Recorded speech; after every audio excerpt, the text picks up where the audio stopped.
Solapur PM E बस योजनेअंतर्गत सोलापूरमध्ये आतापर्यंत 20 ई बसेस दाखल झाल्या आहेत.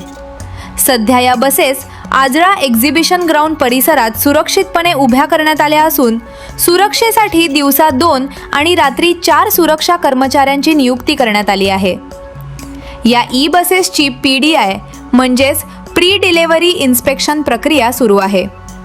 अद्याप बसेस महानगरपालिका किंवा परिवहन विभागाच्या ताब्यात आलेल्या नाहीत.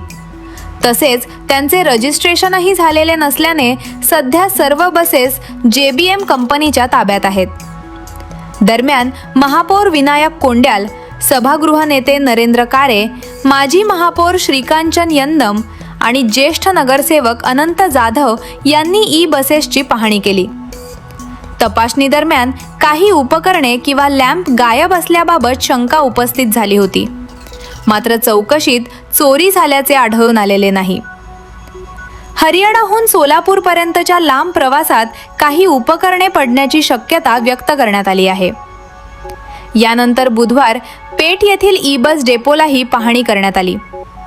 डेपोतील प्रलंबित सिव्हिल कामे, चार्जिंग स्लॉट, वॉशिंग एरिया आणि वर्कशॉपची कामे तातडीने पूर्ण करण्याच्या सूचना देण्यात आल्या.